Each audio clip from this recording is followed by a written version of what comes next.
Yes, that's from the email for about the easement. Yes, they came here in person. They just popped up here. I'll send it over to Steve.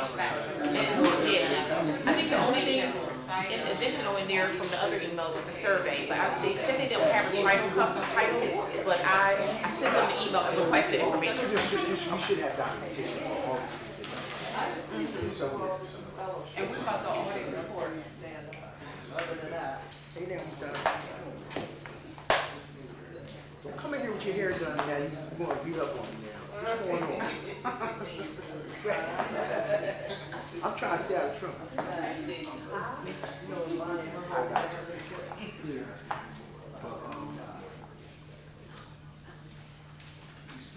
What you were there?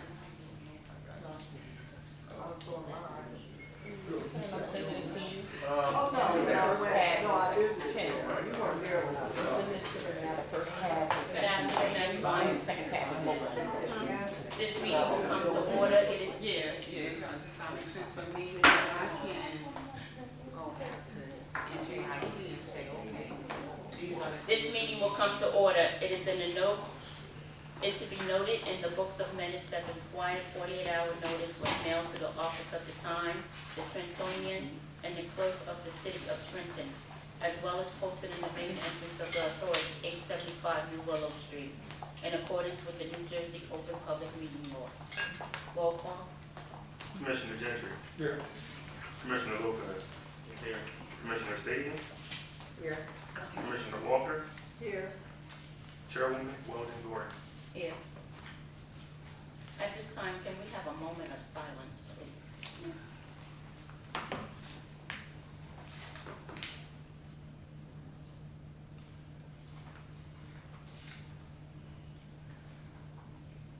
Thank you. Oh, I'm so sorry. That moment of silence was for our Commissioner John Mayton.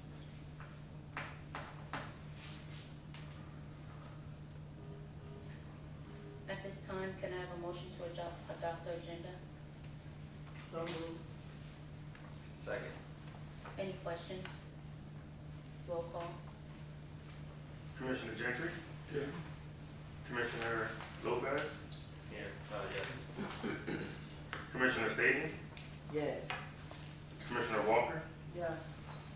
Chairwoman Weldon Gordon. Yes. At this time, can I have approval of the regular meeting minutes for the meeting held on March 11, 2026? So moved. What was that motion? Is that can we have a motion? For, yeah, I heard it was the. Second. Any questions? Roll call, please. Commissioner Gentry. Yes. Commissioner Lopez. Yes. Commissioner Staten. Yes. Commissioner Walker. Yes. Chairwoman Weldon Gordon. Yes.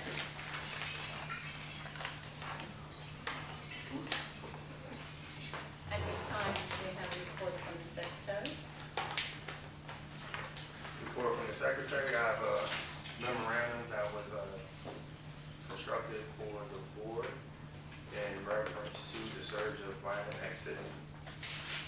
This memorandum will be posted in our newsletter and circulated amongst our stakeholders, vendors, and residents.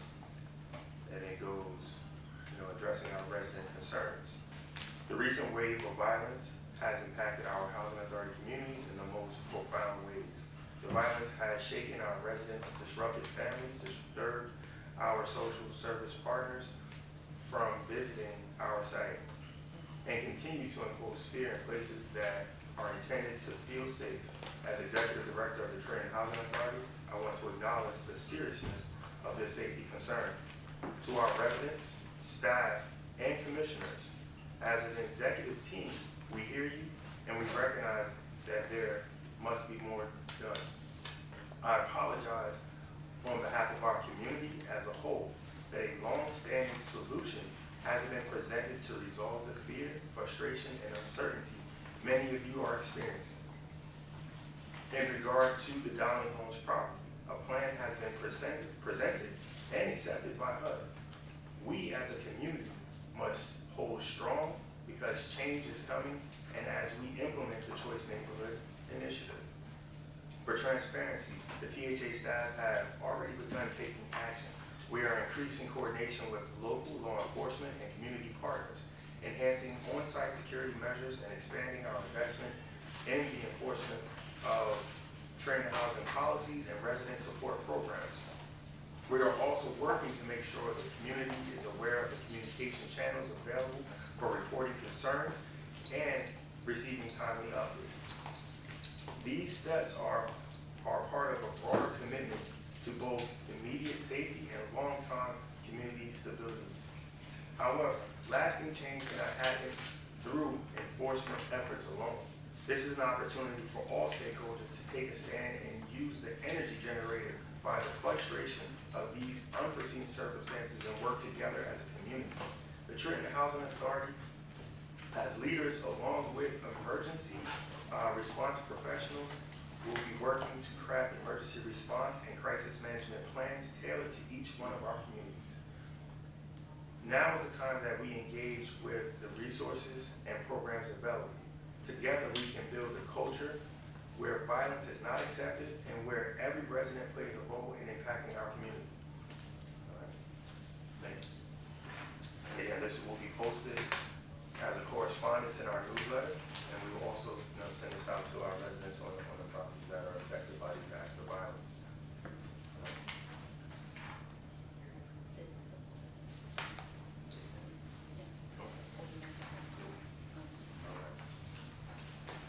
At this time, we have resolutions.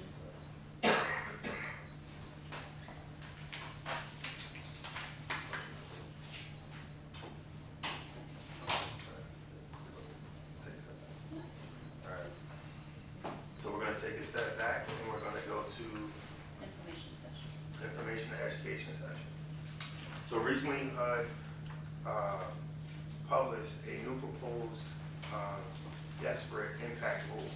A desperate impact rule is a fundamental change to how people are judged. We all have fundamental differences, whether we're black, white, Asian, so on and so forth. This change to this proposed rule would eliminate references of this desperate impact in the department's fair housing regulations. The underlying concept is in regards to complaints that was made to HUD considering employment discrimination and housing discrimination complaints through the Supreme Court. These changes will deeply affect how court cases are being presented. HUD is making this rule and proposing that the discriminatory effects and regulations will be left with the courts for making decisions on when discrimination has been enacted. So HUD itself is trying to remove themselves from acts of discrimination. They're leaving it to the judgment of each individual state or local municipality on how they handle those scenarios. This proposed rule is another example of HUD, again, exiting that policy arena with under change in statutes and leaving those with the courts. It affects the housing authority because we will be impacted by a lot of legal expenses from litigation where the federal districts and the appellate courts will no longer provide an opportunity to resolve some of these complaints. And it's going to be extremely expensive to the housing authority when people have a lot of appeals when they're going to court. So it's going to take a lot more in our legal expenses of addressing these issues. But that's something that we may not receive or feel the full impact of because of the dynamics of our communities, and we try to act with all fairness as possible. But it's something that we should be mindful of because this current administration is, pushing forward that if discrimination happens, let the courts make that decision. Any questions? Potentially, but something's a process. Well, you just said it'll be an increase in our legal fees. Potentially. Bottom line, right? For housing authorities across the nation, you will see an increase, but directly for Trenton Housing Authority because we don't have a large number of cases that are presented from a discrimination standpoint, it may not be a financial impact to us, but it's something to be mindful of if those situations do arise.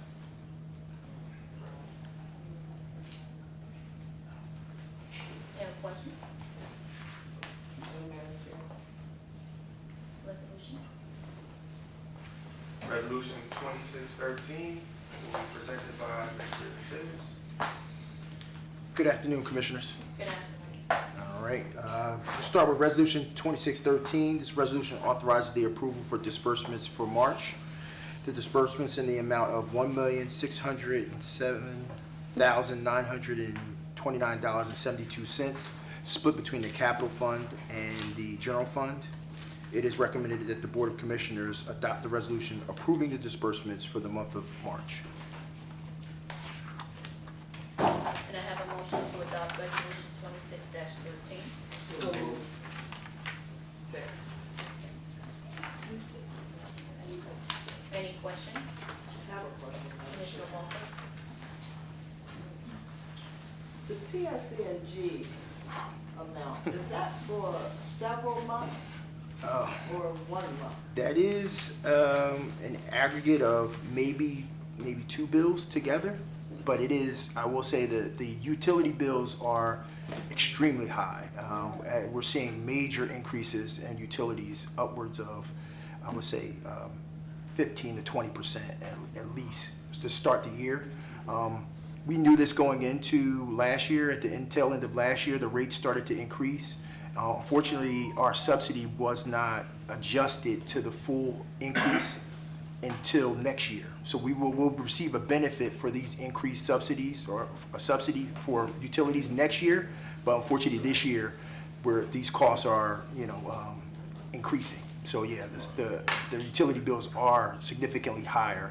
We're taking some countermeasures as well to install or do some leak detection and things along those lines for some of our properties, because the water bills, water, sewage seems excessively high as well. So we're working with some outside parties to maybe try to mitigate those as much as possible.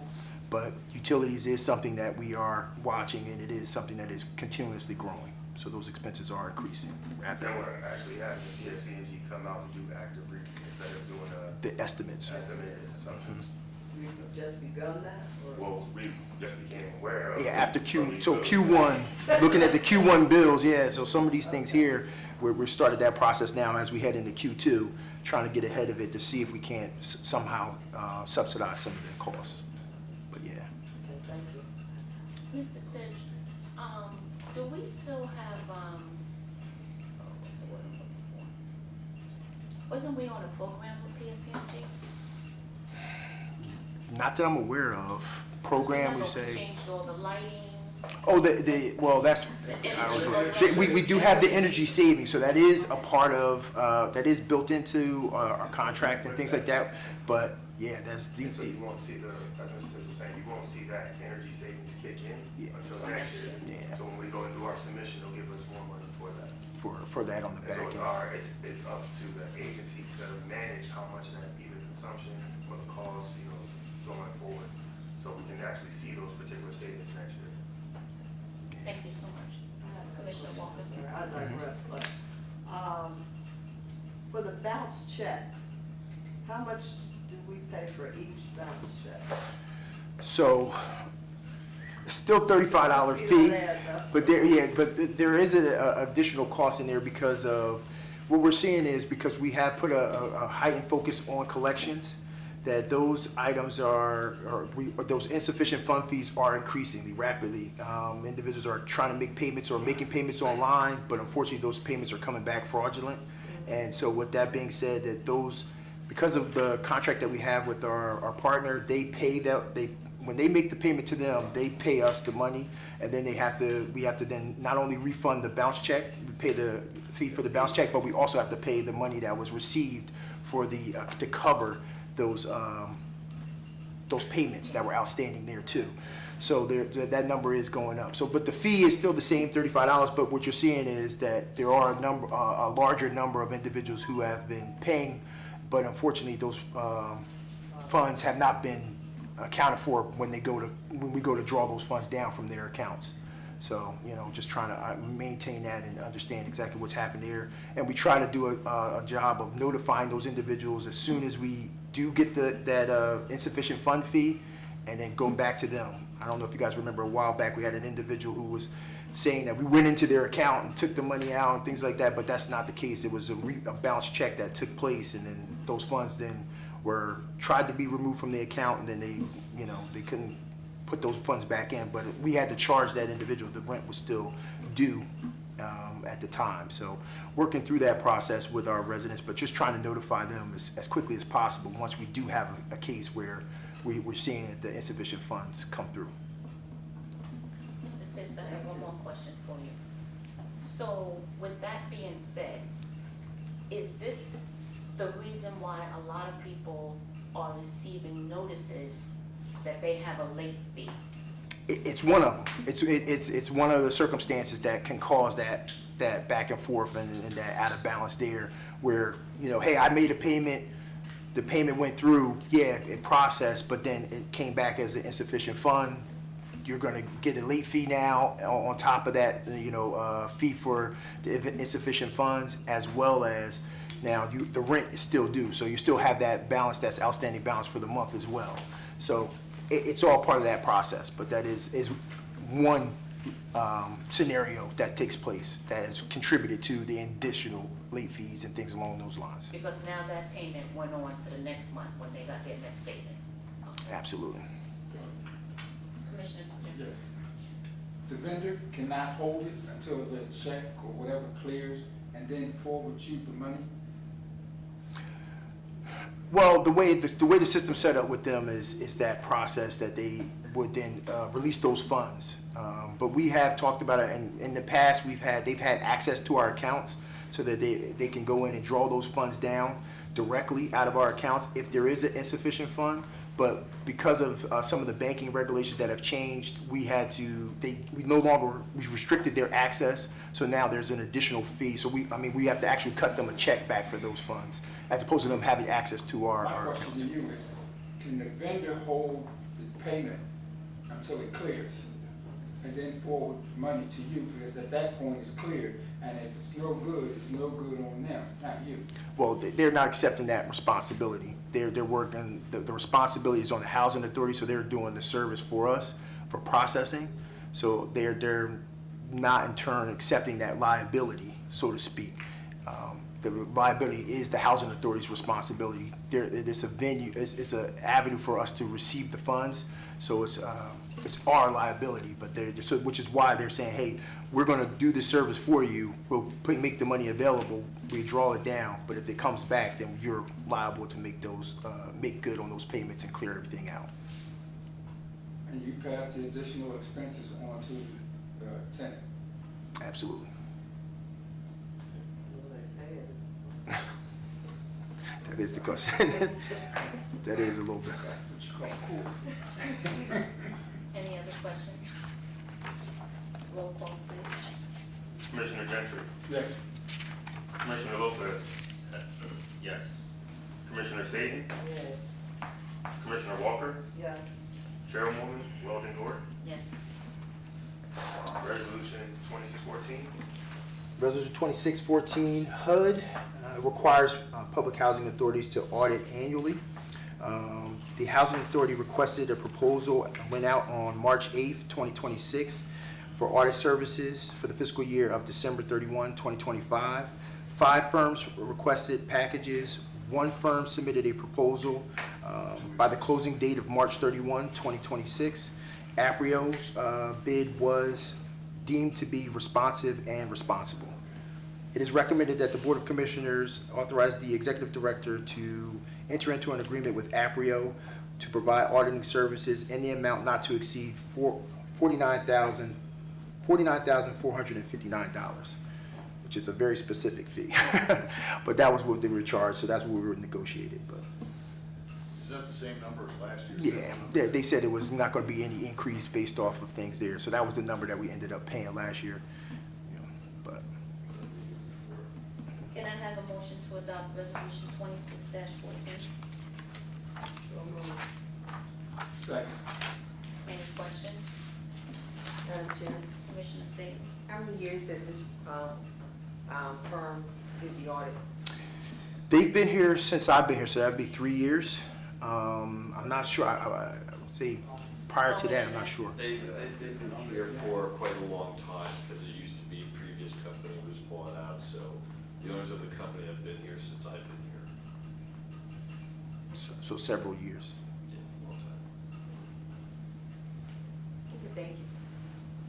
Any other questions? Roll call, please. Commissioner Gentry, Yes. Commissioner Lopez, Yes. Commissioner Stady, Yes.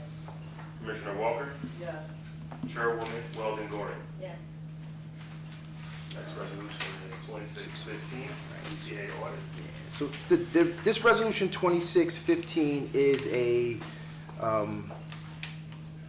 I would say an extension of our initial resolution, which was approved back in November, resolution 2537 for the operational budget.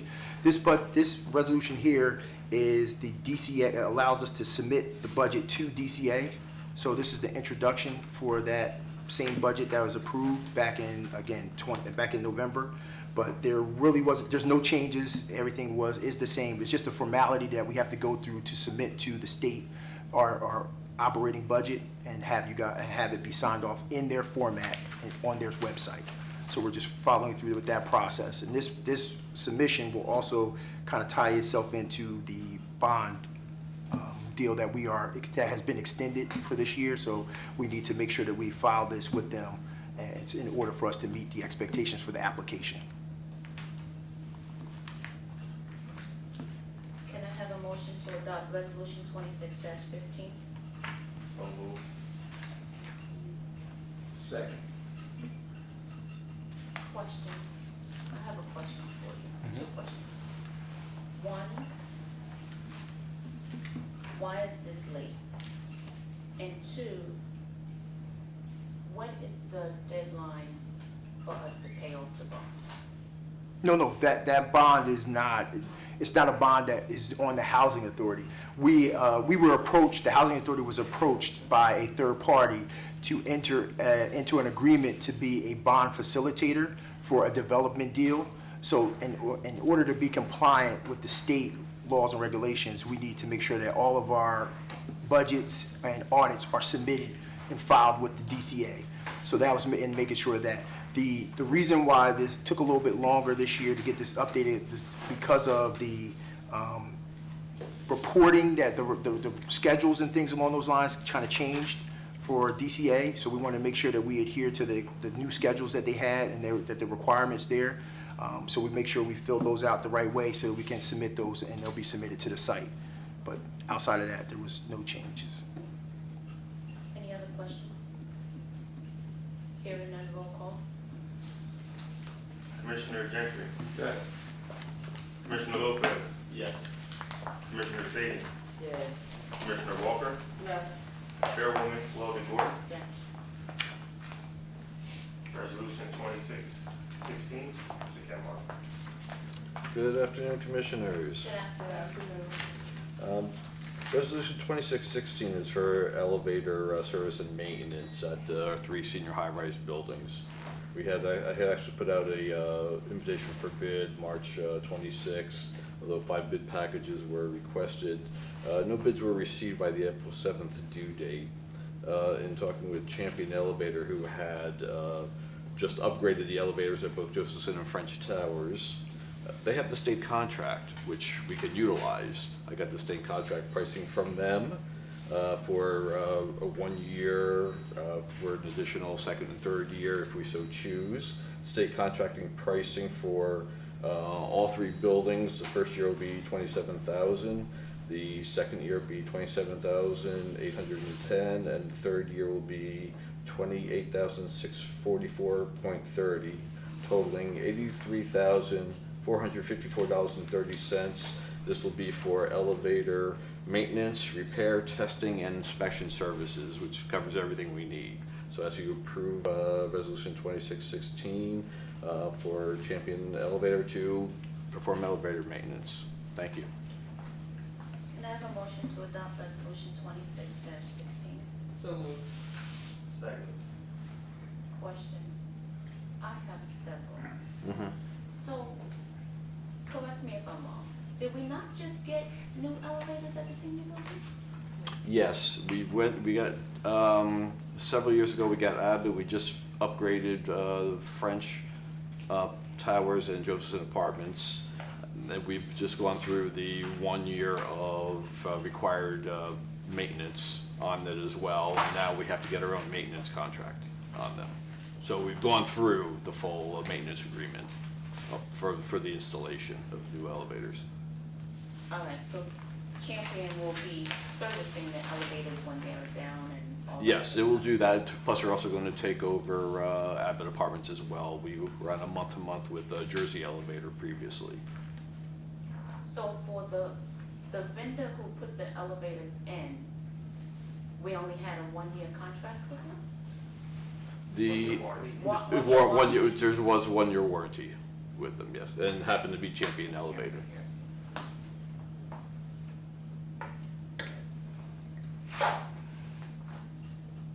Did they only provide 1 year, or we chose to do 1 year? That's what's contractually required is a 1 year, Just 1 year? yeah.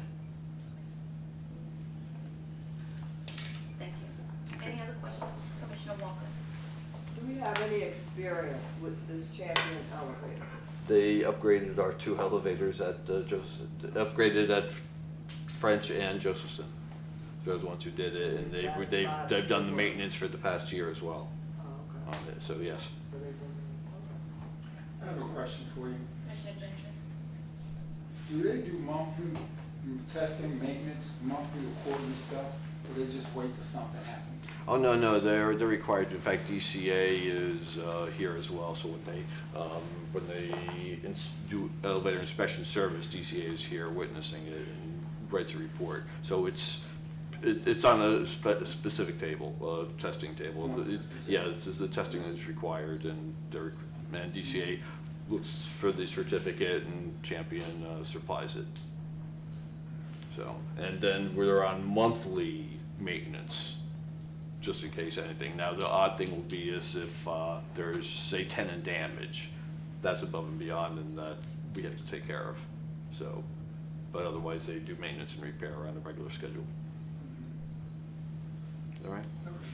I'm sorry, I have one more question, which is important for the senior building. So, I know we're gonna get a contract with them. So, does that mean that they come out any time of the day, Yes, it's 24-hour emergency service. Monday through Sunday? 24-hour, 7 days a week emergency services. If we have absolute emergency, we contact them, they come out. But, we do have to pay for emergency service, though. Even though we have a contract? The contract is for normal maintenance. Emergencies are always something that we have to pay for. Because we cannot predict what an emergency is. But they are contracted for emergency service, it's just above and beyond.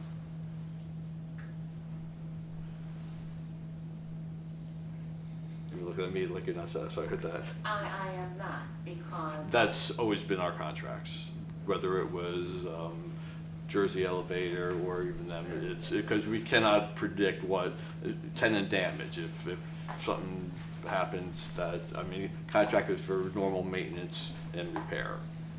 My So. concern is, who determines if it's an emergency? Because with the senior building, there's 10 floors. Yes.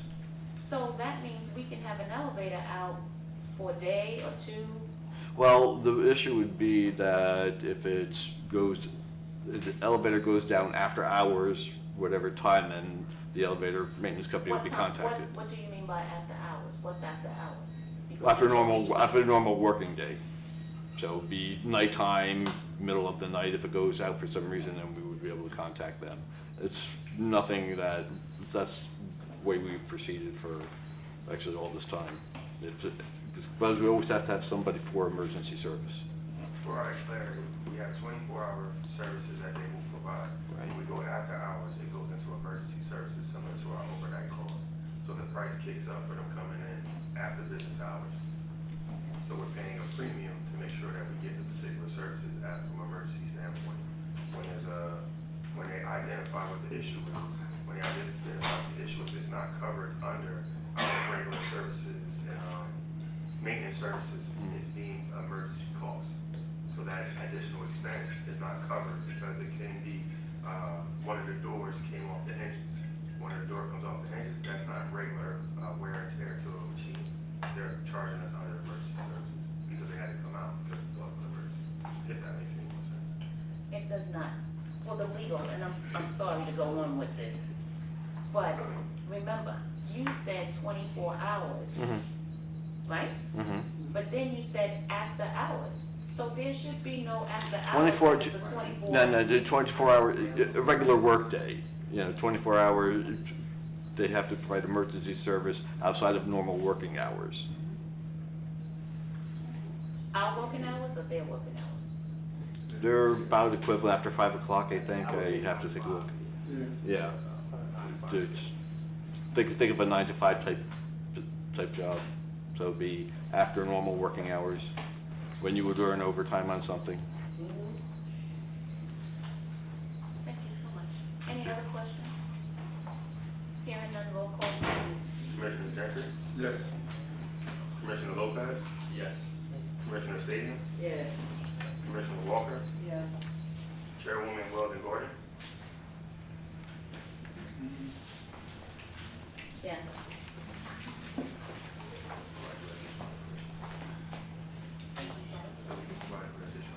Yeah, I'm just to make sure that we're still on top of that, just in case it got, we just go down or whatever.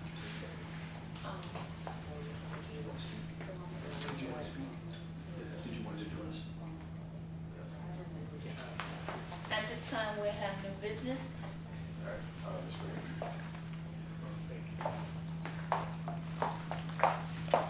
Good afternoon. Good afternoon. Before sharing my brief remarks, I too would like to take a moment to acknowledge the passing of Commissioner John Raines. It brought me great sadness to hear of his health challenges and ultimate transition.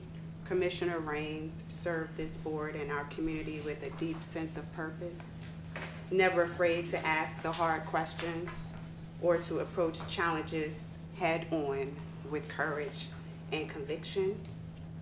He had a strong voice and used it to advocate for what he believed in. I don't doubt that his contributions in heart and passion will have a lasting impact on our work and on the lives of those we serve as we think more deeply and act more boldly. On behalf of my department, resident and community services, we extend our sincere condolences to his family, friends, and all who have had the privilege of working alongside him, including all of you, our commissioner board. Thank you. Now for a few department highlights for last month. So last month, the FSS grant was awarded and released, for which Director Tibbs was able to successfully accept funds which directly support our FSS program. Participation for FSS has steadily increased to 44 families enrolled, with the goal of reaching 50 participants in hopes of applying for a second coordinator. Case management and specialized support across our resident base includes a vast array of services, such as career and education, financial literacy, financial stability, health and wellness, as well as home ownership and banking support. We have residents enrolled at about 6 different THA sites, including our senior sites. Housing managers work hands-on with our department for recruitment and retention, which has created a strong cross-departmental alliance, which we're really proud of. Food security efforts have been expanded to include an organized effort across all sites with deliveries to homebound seniors, THA transportation access, proactive direct contact to residents, as well as GAP bags that were provided to after-school students. Students were really excited to be able to choose some items they wanted for purchase, and they received these bags before this spring break, and they were able to take these items home. It included things like oatmeal, staples like bread, peanut butter and jelly, pasta, sauces, granola bars, fruit. And so that was just a great resource from a couple of community partners that worked together to create these bags for students. The Trenton Fire Department responded to our call about joining the Just Like Home, Healthy Homes training as special guests. Director Douglas, along with staff, attended the training to provide insight into the monthly sessions we provide to residents. They were highly complimentary of the comprehensive and valuable information related to maintaining safe, healthy, and compliant homes. But they were also able to share some insightful safety guidelines, which we will end up incorporating also into our presentations for future use, which is awesome. It increases the amount of practical skills, practical knowledge that we are providing to residents on this monthly basis. And just finally, and looking forward, in partnership with Provident Bank, one of our partners, THA will be co-hosting our first nonprofit growth and sustainability forum for Mercer County leaders. The event will be held at the Social Profit Center in Hamilton on May 1st from 10 a.m. to 1 p.m. This forum hopes to bring together leaders and community partners for a focused session on strengthening organizational capacity, community development strategies, and resource sharing. And that's all for now. Ms. Green, Yes. did Director Douglas also have a conversation with you about the fire drills? About the fire drills Yes, for senior sites? that is correct, because I know I've. So I'm in contact with Christy. Mhm. Yeah. Yeah. Mhm. And what pay was it? So we are, so the last talking to our resident council leadership, we scheduled all of our harm reduction sessions, and then now we're doubling back and we're about to schedule all of our fire safety trainings. Okay. I just wanted to make sure, because I know I've reached out to them to make sure that happened. So I'll Yeah. let them reach out to you for that. Okay. We're in process. Thank you so much. You're welcome. Thank you. Yep. All right. Anybody else have any business? Hi. Moving on, public session. Excuse me. We're about to go into public sessions right now. Did everybody sign the sheet who wished to speak?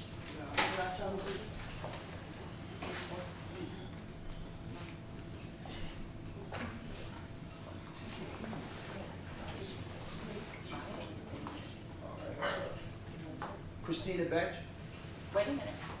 So here are the rules.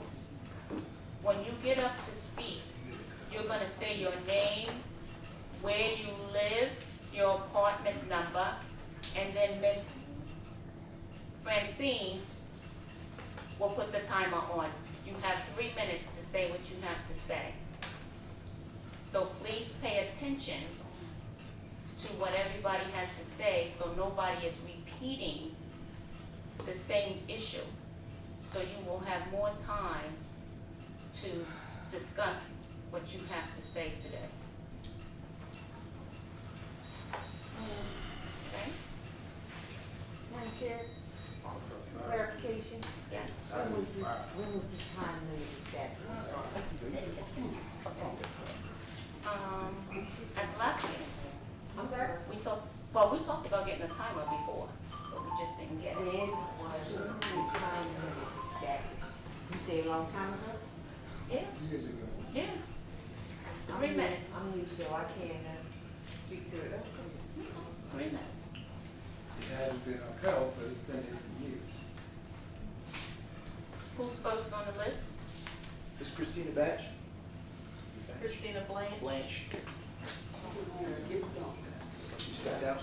She said she was going home to get something. Tammy Grant Funches.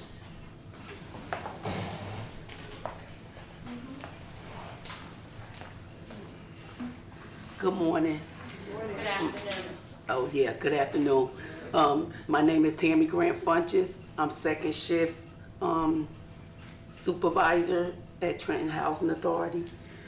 I wanted to touch on, I see everybody's here, so I don't need to touch on the shooting, because everybody's gonna touch on the shooting. But I have a problem in the senior building. At the Abbott building, our desk is to the back of the elevators and the back door. So we don't know who's coming in the back. We had an incident last month where one of the residents pulled a knife on my security. He got locked up, came home the next day. He's still there, still doing havoc. We done wrote him up, I'm gonna say 30 to 60 times, and he's still there. We got one in the French building, Good Friday, knife situation again. They want us to protect them, but nobody's not protecting us. And I need help. I had a resident last week, one of the visitors punched her in the eye. Police was called, I went over, she has a black eye. The next day, he came to visit. I told my guard, don't let him in. My job is to protect the resident. I'm not letting nobody come in and he catch her in the hallway and do something to her and we can't get to her. They said that he wasn't banned, so I can't ban him. But long as I'm here, I'm not letting them in to do something to her. That's it, that's all. So that's all I had to say. But we need to get it fixed with the desk. That's not safe for us. With our back being to the elevator and to that back door, we can't see who's coming in and out. We need to be able to see the surroundings. And that's the Abbott building? Yes. That's the only desk that's faced like that. Everybody else is facing the door. We can see who's coming in and who's coming out. I have a question. I have a question for you. So as far as your desk, Yes. did you discuss this with Ron, who's the director yet, about the desk needing to be turned around? No. They said I'm supposed to bring everything here. Who is that? Who is they said? Mr. Godfrey. I'm gonna take ownership of that. I'll take ownership. Noted, I got it. All right, that's all.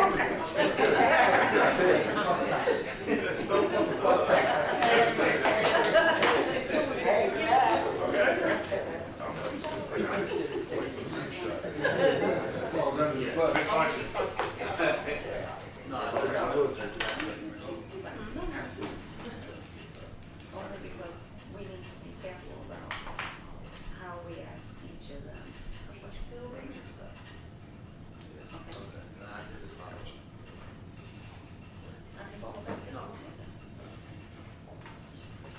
Next. Ms. Williams?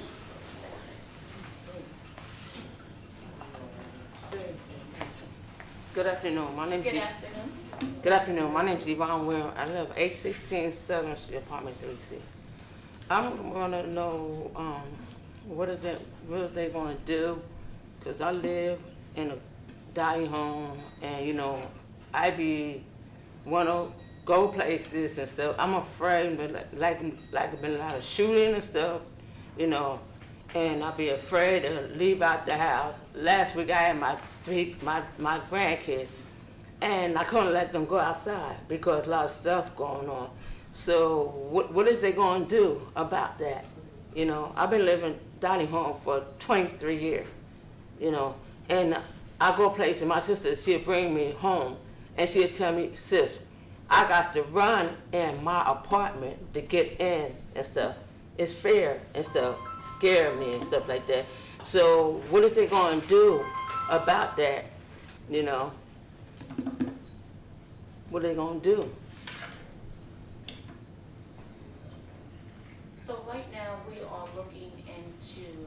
a lot of security and policing, you know. So we just had a meeting yesterday. So we do have some things in the works, but we have to just make sure that everybody is. Be safe. I want to be safe where I'm at, you know. Right, and we want the safety for the residents. Yeah, 'cause I got a 15-year-old grandson. He don't want to come visit me. He said, "Cause Grandma, they shooting around there." I understand him. You know, and then I want my grandkids to be around me. My family don't come see me. I don't have my family, they don't come see me, you know. And that hurts me and stuff. You know, I want my family, you know, come to see me and stuff. It's just, I'm tired. What they gonna do, you know? What they gonna do? I'm standing up here and speak. This is my first time being here. I want y'all to hear me, my voice, or what y'all gonna do, you know? Addressing that, Ms. Williams, there was a letter of concern that was written and read earlier in our meeting, and you as a Donley Home resident, Yes. you are aware that the Housing Authority has an overarching plan, and we will see our plan through. In the interim, we are working with local law enforcement to make sure that safety and, you know, just awareness is brought back to our community, what's going on. So over this course of time, today as an example, 4:30, there will be a walk that will be held with the city's crisis management team, the street team. So, you know, this is an opportunity for you to come back and take charge of your community, come out there and show, you know, establish your presence. Right, yeah. But what the Housing Authority is going to do, we are going to implement our Choice Neighborhood Initiative. So we are going to be changing the community. But that's something that we all have to stand strong and believe that it is going to happen. And it's a timing thing. Okay. Nothing's going to happen overnight. All righty. All right? All right. Thank you. Thank you so much. Ms. Lane? Good. Ms. Marshall? Good afternoon. Good afternoon. My name is Virginia Marshall. I'm Down Home resident and resident council. I have a letter from one of the tenants that got to me to address to the Board of Commissions. So it was dated April 7th, 2026. Last week you guys canceled the meeting, so dear Board of Commissioners, I'm not gonna say her name in light of the situations. My name is blank blank. I am a resident of blank blank and blank. I have lived in this community over 15 years. On Monday, April 6th, while in my kitchen, I suddenly heard multiple gunshots. The sound was rapid and extremely alarming, which immediately startled both my family and friends. When I looked outside my door, I saw a man lying there who appeared to have been shot accidentally. Additionally, bullets struck my neighbor's home, blank and blank, protecting the residents, piercing their kitchen window. This experience was deeply traumatic for my family and me. As longtime resident, I have always taken pride in being a responsible tenant. I work full-time, pay rent consistently, and care for my 4 children who attended school daily. My goal has always been to provide a safe and stable environment for them to grow, graduate, and build successful lives. However, after witnessing such a violent and frightening incident so close to my home, I no longer feel safe. This is something I will never forget as long as I live here in Donley Homes. In addition, I am seeking clarity regarding the role and responsibility of the armed security guards stationed at the entrance. Based on my understanding, security personnel were present at the time of the incident, yet an individual was able to enter the premises and carry out a shooting that resulted in multiple victims, 2 of whom are reportedly critical condition. I would like to better understand what protocols are in place for security. Specifically, what is the role of the armed guards in preventing incidents of this nature? Are the vehicles and individuals entering the property being properly identified or screened? What procedures are followed during late night hours, particularly around midnight? At this time, it is unclear how such an incident was able to occur despite having an armed guard present. From the residents' perspective, it raises serious concerns about the effectiveness of current security measures and whether more preventive actions could be taken. At this time, I am respectfully requesting consideration for relocation to a safer environment for myself and my children. Time. And that's all I needed. Thank you. So much.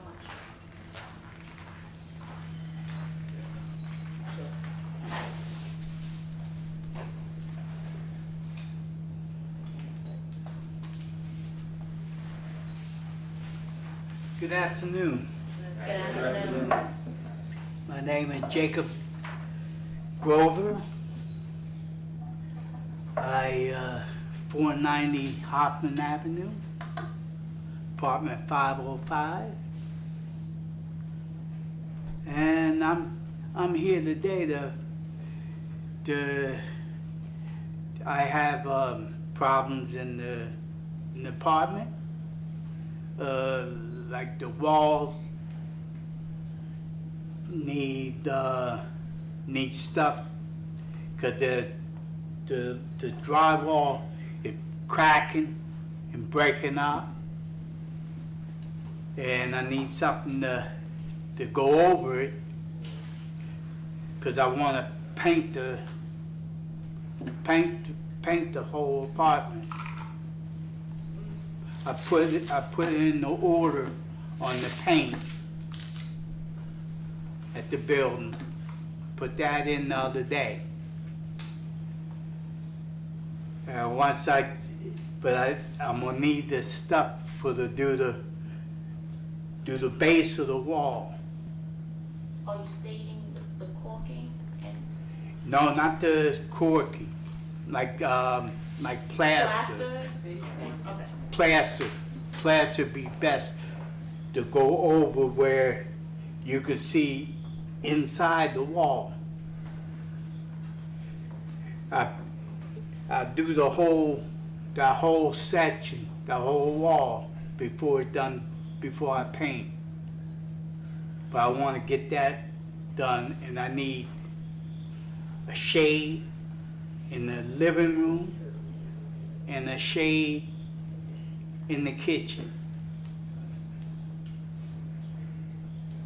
Other than that, I'm good for now. Thank you so much. And thank yous. I have a blessed one. You too. Thank you.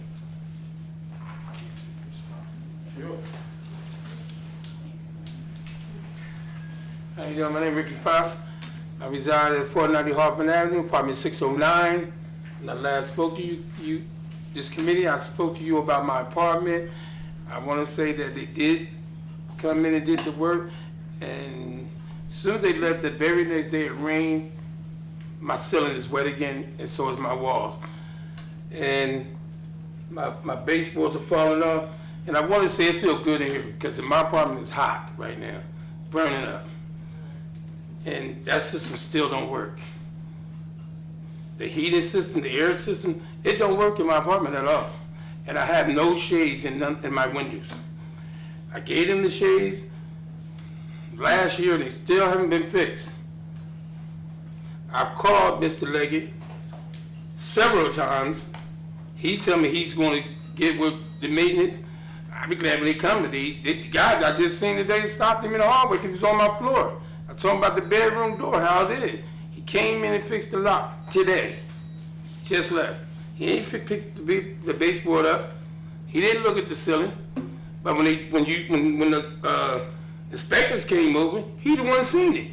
And I told him they just got finished the work. He seen the ceiling where it was leaking at. That's all I want to say to you. Thank you so much. Thank you. Coleman?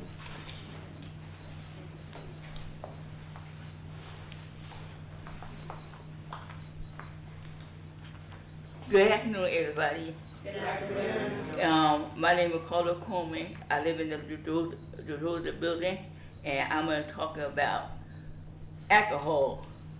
There's a whole lot of alcohol in front of my building. I be seeing cans, bottles. Some people smoke cigarettes out there in front of the building, in front of the doors. We can't even get off the van and get inside the building because they smoke right in front of the building.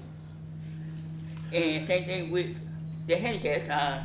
When handicap bus comes, we can't get off the bus because they stand right there in the cars, right there in front of the handicap sign. And they have to leave that stuff out there. Some people do it in the wheelchairs. Some guards do it. That's it.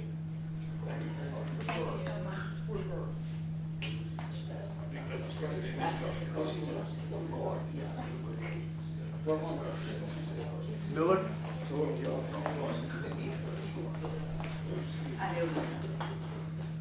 Good afternoon, everybody.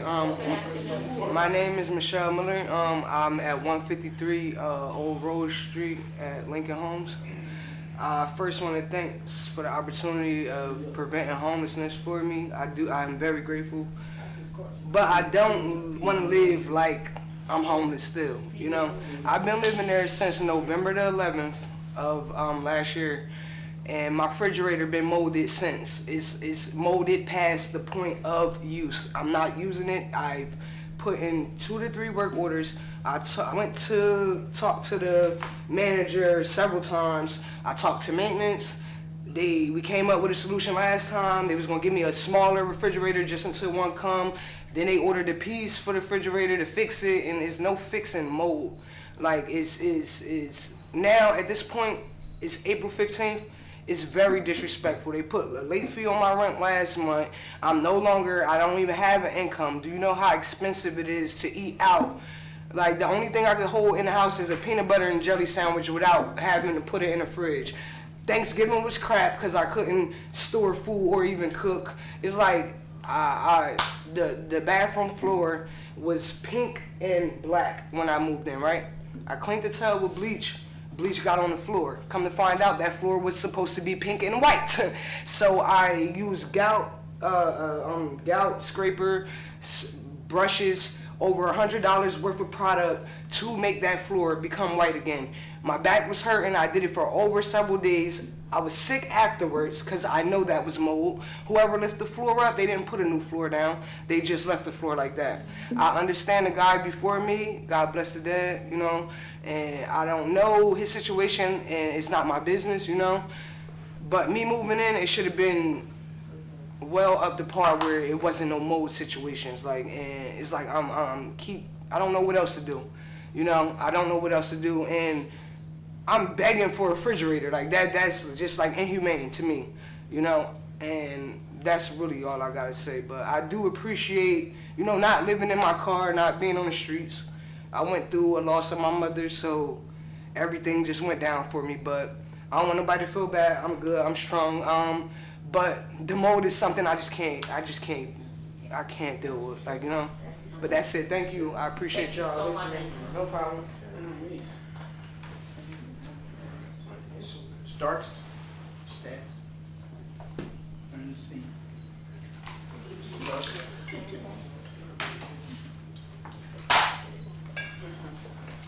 Good afternoon. Good afternoon. I am Miss Starks, Ernestine Starks, and I live at 490 Hoffman Avenue. It look like to me, I'm hearing the same story like over and over. And I was here before, and it seemed like to me that I'm back here for the same thing, excepting that it was heat before, but they took care of that. But like the area of my stove, my cooking area, that part of the wall where I don't know what would they call it, goes around the wall, you know, whenever you're cooking. The silver box? Yes. Okay. Part of that is away from the wall, from the heat as I cook. And it's been like that for a while, and I have reported it. And to me, it's a fire hazard, you know? It needs to be taken care of. It needs to be taken care of. And I reported, and I reported, and nothing being done. So I'm looking for something to be done about it because I'm just tired of it. And I hate to have visitors, you know. My family come in, they looking, Mom, why is this like this? Why is that? Why is this? I feel bad. I thought when I moved at 490, I was moving into a palace. It was nice and clean and beautiful when I moved there. It's not like that no more. Something has to be done. It should be done. Because I'm not used to living like this. I'm ashamed. I'm ashamed. I've been there like 14, 15 years. And this doesn't make sense. And there has an area in the hallway where you put your garbage at. You go out there sometime to put the garbage down. Somebody just walks in and put the garbage down and leave it there. And to leave me, not me, but anybody go who put their garbage down, throw it down for them. I tried to keep it clean. The guy that does the cleaning, evidently he's not doing what he should do. You know, people come in, it's a shame, and I'm tired of this. I'm tired of this. So somebody need to do something over there. What's going on?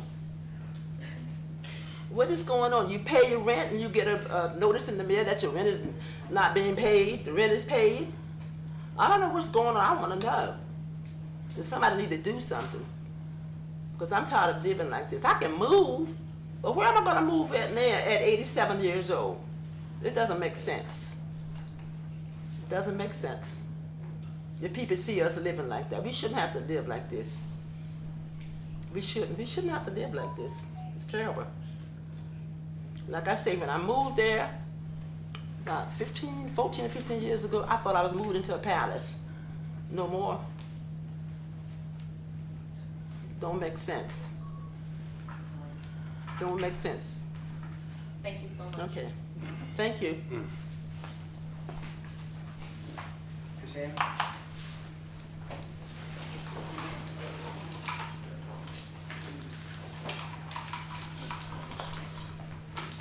Good afternoon.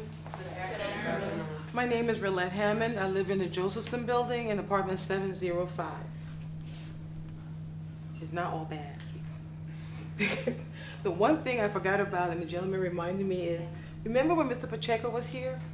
Mr. Pacheco took 3 of my screens and I've never gotten them back.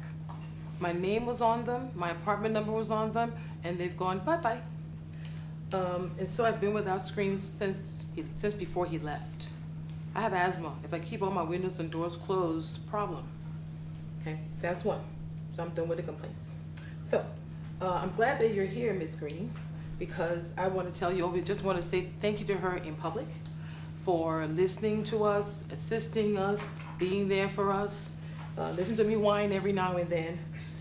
She was we've had several drug-related deaths in our building, and she was instrumental in getting the Kind Project to come to our building and talk to the residents. And they're open to come anytime we call, so that mostly is because of her. What else I wrote? I can't read what I wrote. Well, but don't forget her team too. Her team is great. She also has been very instrumental in helping us to bring in programs and approving when we have political leaders coming to the building, especially now during the period where we're getting ready to vote again. So thank you for that. We had some heat problems in the building. The last time the building was cold, we had no heat. Very expeditiously, it was taken care of. So I want to say thank you to the maintenance team for taking care of that for us. What else is there? We have the Smile Project in the building. They played games with the residents and gave us some really cool gifts. So we thank you again. That's for you too. And let's see, bring programs. Oh, and we have diabetes education coming this Friday. Anybody wants to come, join us. 4 o'clock. 2 to 4, right? 2 to 4, Friday. So that's basically all I have. I know we're very happy, right, Mr. Godfrey? That's fine. Do you want me to write some more complaints? Go. So go ahead. Thank you, everybody. Ms. Harmon. I'm sorry? We're working on the cord for the flagpole. We're working on it. It's been purchased, we just had a little difficulty installing it because the cord was stuck up top or some nature like that. You know about my cord? Yes, ma'am. You getting me a bigger flag? I don't know about the bigger flag, but you get the cord, though. I need a bigger flag. And since we're in that there, I was trying to be nice today. Could we have the limbs trimmed? Because what happens when the flag goes up and it flies, the limbs tear the flag apart. Thank you very much. Thank you. Shannon, Yes, I ma'am. have something for you. I didn't do it. Yes, you did. I reached out to New Jersey Transit about the bus situation. Oh, yes, ma'am. So I'm waiting for them to get back to me. Thank you. And two, I have the papers for you to do a petition for the speed bump. I didn't bring it today because I came straight from motor vehicle here, so, I will drop it off. We're neighbors. Cool. Okay? Okay, so the other part of the good part is, remember I came out complained about the dirt and the ice at the bus stop? Well, since then, I've noticed that Trenton Housing Authority maintenance, they clean up and they go to the bus stop and they go there too. So thank you for that too, Mr. Leggett. So we're trying. Yeah. Good day to be here. Thank you so much. Thank you. That's the last comment. Those ones. At this time, we have commissioner comments. Ms. Staton? Thank you, Madam Chair. Thanks everybody for coming. And before I go further, let me just also express my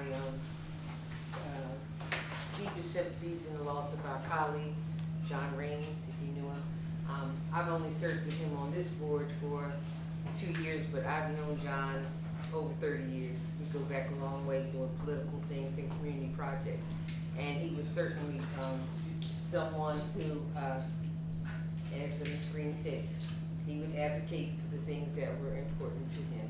And I know that he was very committed to his work here as a commissioner, and he's going to be a great loss. And I too can send my condolences to his sisters and his nephews and all his friends. Now I want to thank all of you for coming out today to speak. A lot of what I heard two things. I heard your complaints, but I also heard where I think they ought to go. I don't understand what the building managers do, and why your complaints have to come to us first. You know, it seems like we're A, and I think your office should be A. But then I heard someone say they file reports and nothing happens, and so I don't understand it. And I guess it'll be a conversation I'll have to have later with administration. I really need to understand what the building managers do, because they don't, in my opinion right now, they're not very effective. They're not serving as they should be, because I'm sure that some of these complaints could be handled at the building level, and they're just not. And I don't understand why. The other thing is, I just heard you mention that there were several deaths in your building, and did you say drug related? Okay, so that's a tragedy in itself. I'm surprised to hear it now. As commissioners, I always feel like if we are going to take ownership for what we do, then we need to know everything that's happening, not on the day-to-day, but when certain things happen. Deaths in our facilities, that's a big deal. And we need to have better communication from administration when those kind of things occur. I don't want to read it on Facebook. I don't want somebody to send me a text. I need to hear it directly from administration when things of that nature happen. They were residents. It was traumatic, and commissioners need to know. So if in fact we want to act in some way or another, we have that ability to do so. I'm glad to hear that some of the problems that were at Joseph's home were corrected and maintenance has picked up. They heard you, they see you, and they hear you. So I'm glad about that. To Michelle, I'm sorry, I didn't catch your last name. Miller? No, Ms. Miller. I'm glad to know that you were able to find housing here, and it can be a really good place. But you do have some things that need to be addressed. Refrigerator is a necessity. I'm pretty sure they're in all the buildings, because I've read a lot of things where all of our properties have these energy efficient appliances, refrigerators and one. I don't know why you don't have yours. I asked him, could I get my own? Like, I could, try to get a refrigerator. I don't know But, either. I don't like to, I'm- I don't wanna, put blame anywhere, but I just really think there is just a really, a big communication problem. There's things that just aren't connecting like they should be. I know that the people are in place, and I know that the intention is good at the administration. There's just something missing, just, better communications. And lastly, to Ms. Funches, I always say to you, I admire the work that you do and your dedication on the second shift. It's gotta be a really tough job to do. I was concerned when you told me, about the misunderstanding with the laundry rooms. When you had problems with the youth coming in there, and you didn't know they had fobs, and you had a key and whatever, another example of bad communication. I would just ask you to continue to come to our meetings, and hopefully that we can advocate for you so that your job gets a little bit easier, because we do need you, because you show the commitment that we all have to the residents. Thank you. Lastly, I know I said lastly with Ms. Funches, but I do have to ask about fire drills. I understand you have some kind of fire education. Is that considered fire drills? Oh, I'm sorry. Fire drills. I don't know. Are you prepared to answer that, or is that something from Mr. Leggett? I really need to know, when are they gonna start the drills? That's all. Oh, When are a you gonna drill? start here? So let me answer that for you. So I called to set up the fire drills for the senior building. And after I made a phone call, I thought to myself, I needed to, contact Mr. Glover. So even though I was in contact with Mr. Sykes, they was in contact with Miss Ann. Green. No, what's the lady's name? Ann. Oh, Christy? Christy. Christy. So I allowed them to take over now and me step back so they can set up the dates for the fire drill. So there should be some dates set up for the senior building for them to have a fire drill. Oh, coming. Yeah, it's coming. And if you remember. I they didn't were pick the dates, I left that up to them to pick the dates for the fire drill. canceled. Yeah. And they were canceled. Right. So we Yeah, had they it were, scheduled, that's but true. it's canceled. Thank you for bringing that up, Mr. Yeah. Godfrey. They were scheduled, but we had, I think it was like a snow emergency or snow. something. Yeah, so they canceled, so So we're we waiting for canceled, them so we to now- bring that up we to got the it. fire department. Rescheduled. Okay. So I've only been asking about fire drills, because I keep my notes. I've been asking about fire drills since February. Every meeting I've been asking about it. You had information and you had information and no one shared the updates. We did share the updates. No, no, no, I missed correct. it. I missed the That is memo. correct. We I shared had a the updates. personal conversation with you about, the fire drills, because I told you what I was doing when I told you I You told did me the that, New Jersey Transit. what was it, yesterday the when I sweep saw fund. you somewhere? Or was it the day before? All I'm simply saying is, I need to, if I have a concern, and I've worked on the update, or I have something to share with the board, I will share it. I'm always good about giving updates, because I want people to stay in the loop. That's the only way this is gonna work, without asking a zillion questions or feeling like, you're isolated. And we're missing that, and if I'm gonna ask of administration, I expect it from the board. I expect it from my colleagues, I expect it from the chair. So don't I worry hold about- it where you start. I am saying to you, this is a back and forth, that I'm not gonna do. Communications need to be better. If you're gonna be doing something on behalf of the residents or on behalf of the commissioners as a whole, that's good. You have that leadership ability, but you have to share that information. I don't wanna take up any more time. If I knew all of this, that wouldn't have been a question for me, or I wouldn't still have concerns about it, but I don't know. And it's a legitimate concern I have raised several times. It's gonna happen, it's gonna happen. And then things start moving and I don't hear about it. So in going forward, without a rebuttal, I want to see that communications are better with the colleagues, especially on issues that they raise here, or from issues that are raised from the residents going forward. Thank you very much. Commissioner Walker. I'm not done. I have one other question. The leadership training for the residents, can anybody speak to that? For resident council, I'm working on putting together RFP for that. I think you mentioned just maybe sourcing out a couple of organizations that we could vet, for, for services. If you want to speak, Okay, more so- intimately about it. we can So I will tell you that every time I go to a conference, it's one of the things that they have are things for residents, resident leadership training, stuff like that. And I always grab the material or I copy the link and I send it out to you. So I'm sure there's some, I've sent you some resources. I've sent them to you, I sent them to Tom, Ms. Grant as well. The residents, they want to do more for themselves and they should be able to learn how to advocate for themselves. And if there are dollars for them to have training, I would really like to see that happen. Okay. Thank you very much. I'm done. Thank you. Commissioner Walker? I'd like to just compliment our resident service department and our maintenance department. And I know that a lot of residents, you still have issues that we're still working on. You still want your homes to be pleasant so people can come and visit you.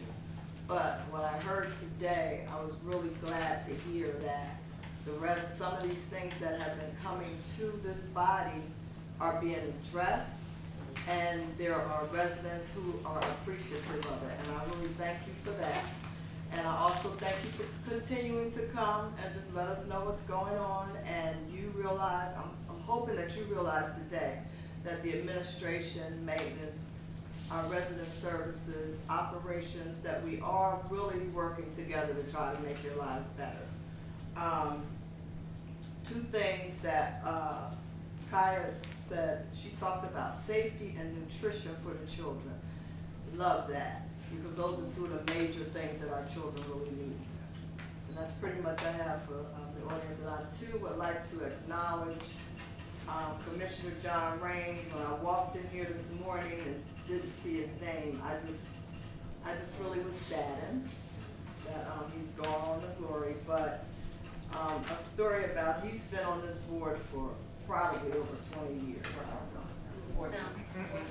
And when he used to work very closely with someone very close to me, Wayne Latig, who was an executive director for a couple of years. And the two of them together, I remember us trying to get a drug elimination program. This was years ago. And they had to write this grant and they had to be in at a certain time. And John Raines was the one who rode with Wayne Latig to Newark and got that grant to Newark right at 5 o'clock. And John was the one that helped him get there. So that's something that I thought about him. He's gonna be missed. I just want to send my condolences to his sisters, his whole family, and his friends, and we're just gonna miss him. Thank you. Commissioner Lopez? Yes, I just want to say a few things about Commissioner John Raines as well. I'm regretful for his loss, and he was somebody that provided the support, the feedback, and the insight that was needed, even in moments that might have been uncomfortable, even in moments that maybe people would have shied away from. But he said what needed to be said in those moments, and that was a characteristic that I think is very important and will be missed on the board. And I was really looking forward to our partnership. He was on the Finance and Audit Committee. He, of course, provided challenges in those meetings, but he also provided support. He gave credit where credit was due, and that's something that I appreciate about him and will be missed. And that's what hurts the most was what the future looked like it was holding in terms of partnership and collaborative efforts, and now that's going to look a little different. But that's what I wanted to say about John Raines. With that, I did want to also just mention about the committees. Perhaps this could have been maybe for business, just a quick update for the finance and audit. We have established 4 objectives within the committee. They're mostly about really bringing ourselves up to knowledge and speed in regards to all things around finance. That would include policies, just understanding expense statements to more of an expert level and things like that. And we also have identified that one of the priorities is understanding how maintenance and work orders fit into the finances, and so we have a couple steps to really get there, but we want to be able to track better what's going on from a maintenance perspective and understand how that has an impact on the finances, and so that's where we currently are. We also are meeting regularly the first of every Tuesday of the month, and so typically a week before our commissioner meetings. And so, I hope to also see some updates in regards to policy and governance. Some suggestions there, I think, would be communications and or change management included in that, as well as revisiting security. I think there's been a few things about, visitation and things like that, and maybe just reporting that have been mentioned. And then for governance, just hoping to see something for retreat and maybe perhaps a revisiting conversation around valuations. I'm thinking that that's something that's also timely. So just a couple suggestions on what I hope to see, but those are my comments. Thank you so much. Mr. Gentry? I too am glad that so many residents came here today. I understand the fact of them talking about the violence and the fear that they feel. This fear is a terrible state, I know as a resident of the city of Trenton, the city is going to be a while before they get involved in helping to disperse those groups. I personally, I feel the director ought to rattle some cages above the city's head and tell them, look, we need help over here. Because the Trenton Housing Authority is inside the city, and the city should some help. You send security who has no backup, nobody cares about them. I understand security. I did it a lot in the military, in corrections, in various places. I did security. And there was nothing like hit that button and all of a sudden, here they come. But if you can't call nobody, nobody's gonna respect you, So without a doubt, we need more presence of law enforcement that is gonna move things along. Waiting on the city, I'll be honest, I don't think it's gonna happen. It's just, the city's been weak for years, and they're weak right now. I don't see them coming. So I say go above their heads, send them some paperwork, wrap some cages, and get them over here. Another thing, as I think about it, what you can do is some nights create a big gathering of residents in the area that they gather in, get there first, and they're not going to come there. They're not going to come there. A lot of cities have done that. The way they got rid of crime and stuff on the street, they put music on the street, and residents would walk the streets, and they did that instead of cops. But I just wanted to say that in terms of the fear piece. As I heard you say earlier about a visitor coming and attacking a resident, to me, they automatically go on the no-visit list immediately. That's how I feel. They're going to a no, that's right. No, that's right. 16, 90 days. You come in here and attack somebody, you out. And you on the list. There is no coming back. Okay? To attack somebody on one day and show up the next day, I'm not feeling that motion. I'm doing an automatic no return list, But last, I'd like to speak about my colleague John Maines. I'm not gonna go too deep on how long I've known him, but I can tell you now, it's been over 40 years. And like they said, one thing about John, he speaks his mind. He get involved, he speaks his mind, and he leave no doubt that John is there. And he definitely will be missed. That's it. That's what I wanted to say. Thank you. Thank you.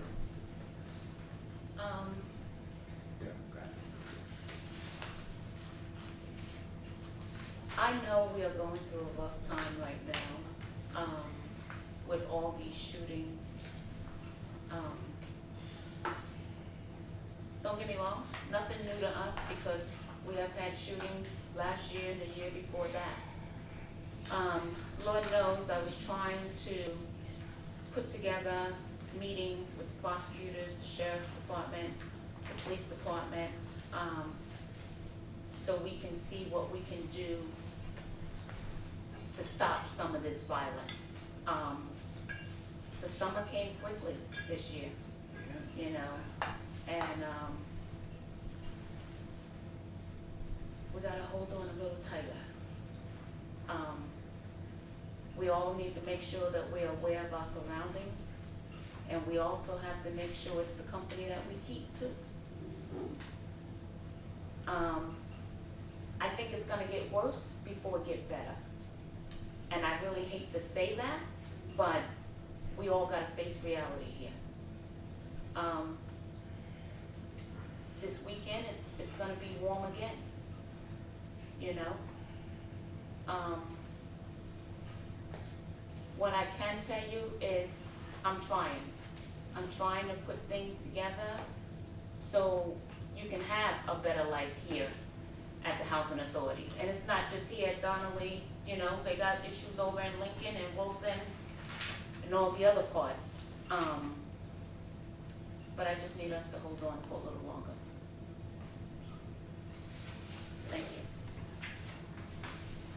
At this time, can I have a motion to adjourn? So moved. Second. All those in favor? Aye. Thank you so much. Mr. Legend.